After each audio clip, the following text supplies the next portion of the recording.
Hey guys, what is up? Dave here, and this is the second time I'm recording this because I got interrupted by my neighbor. But I might just use that recording anyway if this one gets interrupted by my girlfriend coming home.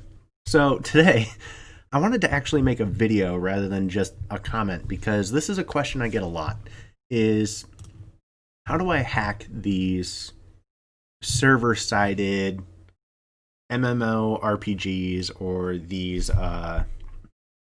server-sided games on Facebook or, other server-controlled games. There's millions of them out there that have crazy security, check every little thing you do, and you have to figure out a way around it to hack it or do something.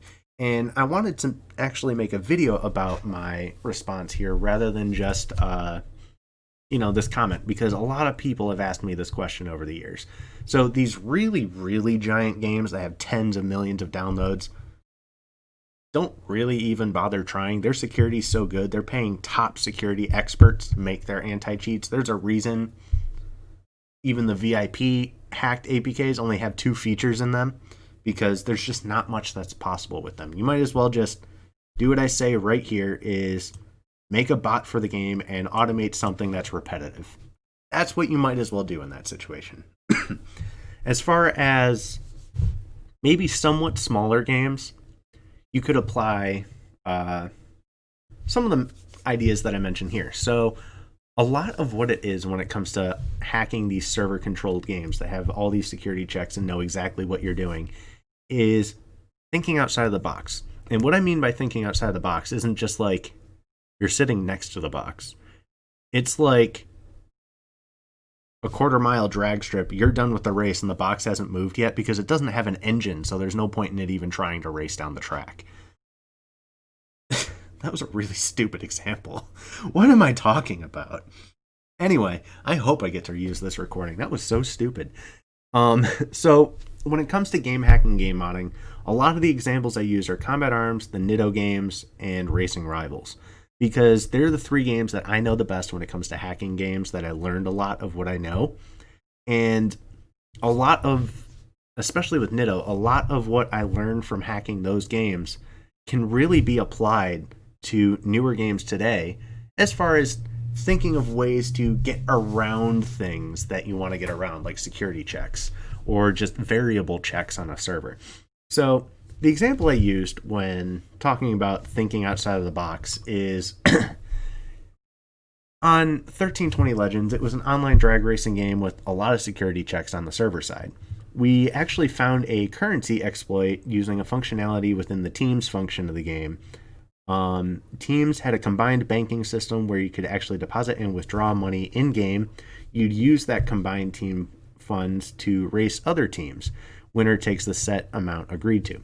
We decided to randomly spam deposit and withdrawing to the server using a custom script. I have an example of the script open. It's not the one we specifically used, but it gets the point across. The server couldn't handle that many calls for one specific team at a single time and would randomly just double or triple the amount of money we put in and took out, at the same time. The script we ended up using did like 25 plus deposits and withdrawals per second. So that is an example of a scripted out-of-the-box glitch, an out-of-the-box method of figuring things out. So to show you the code of how that worked, team deposit and actually this is a different method. I opened the wrong one. Anyway, this one did work for a short while as well. So what we would do was we were spamming the server with 3 calls. We were buying parts, we were depositing money. It was a random amount that I picked. For some odd reason, that number just seemed to work. And then we were selling the parts that we were buying, and it would loop it 5 times over, 10 times over, and 5 times over. So what ended up happening is we'd run it kind of in a random thing. And again, this isn't the final version of this that we used, but it's an example of the one we used. So first it would buy parts and it would run through it 5 times, but then at the same time it would run through the team deposit 10 times at the same time as buying more parts and selling more parts. And it would loop through that code. The server would get very confused and you would just gain money for some reason. So in the team funds, as you can see here with team deposit, in the team funds, you would actually deposit more than you initially had, but the game wouldn't let you go below 0 for cash, from what I remember.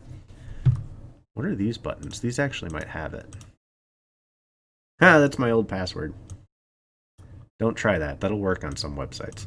I need to stop showing this. Just kidding. It's fine.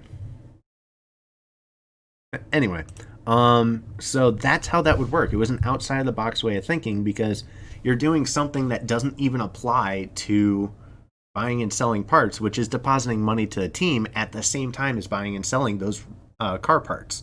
That confused the server, would allow more money to be deposited than was supposed to be, and you would gain money because of it.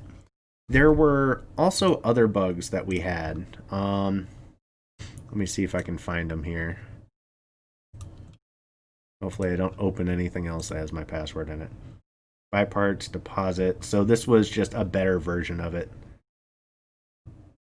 that actually had like visible stuff versus this one. It's just buttons that's way off to the side, yeah. I'm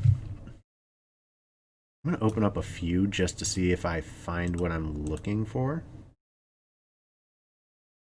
So this was the part uninstallation bug.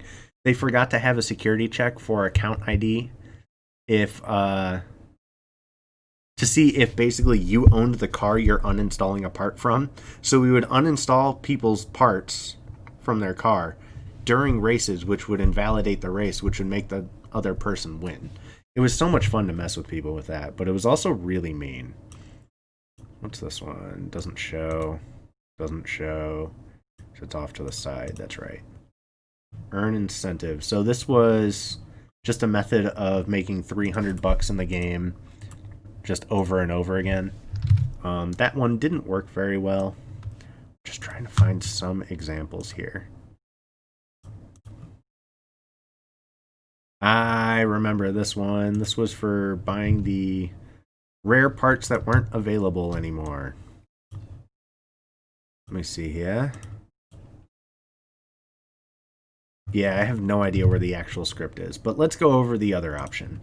OBS doesn't have its pause feature anymore, and it pisses me off. That was my live editing button. But anyway, so another example would be engine swapping, and I actually have a video example of this. Engine swapping or part swapping. That was a feature in Nitto Legends which allowed you to take an engine you bought from the part shop and swap it into your car. So, for example, Honda Civics in the game had their stock B18C1s, swappable B18C5, a K20A4, and a K24A5. So for the example here, I explained that, like, let's say my car has a B18 in it, and I want to put a K20 in it. What we used to be able to do, and this is a no-script thing, and this probably won't work on most games today because they instantly know if you disconnected from their server, we would actually physically pull our network cables out of our computers, swap the car, and also there was a scripted version of this later, which is what this is. We would physically swap the car in the game, plug our network cable back in, and then it would finish the install of the engine swap and put the engine in the wrong car. So we could do like a Nissan Skyline with a Honda engine in it, which is just sinful, but it's a good example. So later on, we ended up figuring out that we could do this by scripting. So as you can see, there's no bottle installed here, but there is the Formula 250 shot. Oh, I didn't go back far enough. So if I click this button, it swaps over a nitrous part. If I go back to this, you can see that the bottle is gone, which means it installed it, and the 250 shot now needs to be swapped over. So I went to the racetrack, showed that this no longer has NOS. No longer had NOS. And then I went to the box. Now it has NOS. And that was the scripted version. So we basically ended up figuring out what function to use to tell the server what we were doing originally with pulling our network cable and getting around their security check. So that's another example of thinking outside the box. The easiest way, long story short, for usually modifying these massive online games is making a bot, making something that automates a tedious process that you do over and over just to grind. You might as well just make a bot to do it. Coming up with these insane ideas to get around their security will generally get you banned because they will detect something very strange eventually if enough people start doing it. If you keep it to yourself and you're the only person with it, I've seen people get away with this kind of stuff for a year plus while playing a game, and then suddenly they're banned and nobody understands why. The reason they're usually banned, and the reason you don't know that they're banned, is they got caught for doing something that wasn't public knowledge as far as an exploit. That's usually why they get banned. So maybe I'll make a future video explaining all the 1320 Legends hacks, because a lot of them were outside of the box thinking of using the server calls against the game and getting around their security checks. I'll even maybe make a video on doing like a Racing Rivals hack from start to finish, because a lot of that was also thinking outside the box and doing something that the game shouldn't allow, that maybe we just discovered they forgot a security check for. So that's really what it is. It's guessing and checking and being creative is really what you have to be in the game hacking world. Doesn't matter if it's a server-sided game or not, you have to be creative. A lot of stuff you can do is on client side. So anything like ESP, which is, let's say, a first-person shooter like COD Mobile. You have the boxes drawn around the players that you can see through walls. You have wall hacks. You have name tags above the players' heads. If you write advanced ESP, you can even see how much health that player actually has through walls and know exactly the health of every single player in the game. Aimbot is a client-sided thing that you can do on a lot of server-sided games that would have that sort of functionality. It's really just thinking outside the box, thinking, A, what can I do that's client-sided that's kind of like an automated program or a bot, and B, if it's something that I want to do for like gaining currency or getting an exploit like that, what can I do to think outside the box and maybe get the game to do what I want when maybe I want it to, maybe I want a currency exploit. So I have to think, okay, doing this and this maybe at the same time will actually cause a currency exploit. You will probably need a lot of currency to test these sort of ideas, which is another problem with making these sort of features. But in the long run, you could come up with something great. There was a feature with Racing Rivals. There was a money bug and a gem bug that I figured out with daily challenges. So I had one hacked APK set up one way and a second APK set up the other way. Both were signed with the same key signature, so you didn't have to like go in, uninstall and reinstall and uninstall and reinstall. You would install one of them, open up the daily challenges, and then force close the app, and then install a second APK, open up the app,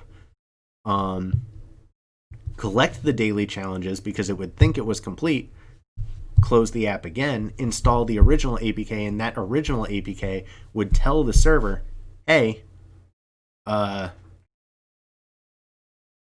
these daily challenges actually weren't done, and they forgot to have that single check on the server for, is it receiving a 1 or a 0 that he bought or that he completed on his end the acceptance of finishing a daily challenge.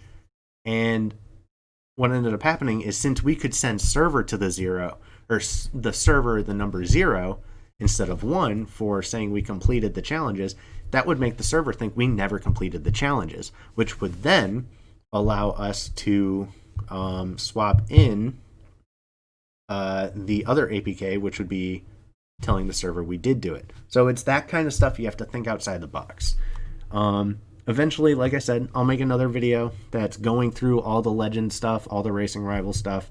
I'm getting back into modding a little bit here and there. My gaming computer should be hooked back up soon, so I'm not on this crappy computer anymore. This is just my backup machine. I'll probably still have it actually like in the wall for like paying attention to Discord and stuff like that, and have it like a fourth monitor, but it's actually a whole ass computer, because it wouldn't be actually that hard to set up for my location. But who knows? We'll figure something out. So I'll talk to you guys later. I hope you guys enjoyed the video and learned something. This is just my thoughts on how can I hack a server-sided game. Hope you guys learned something. Peace out.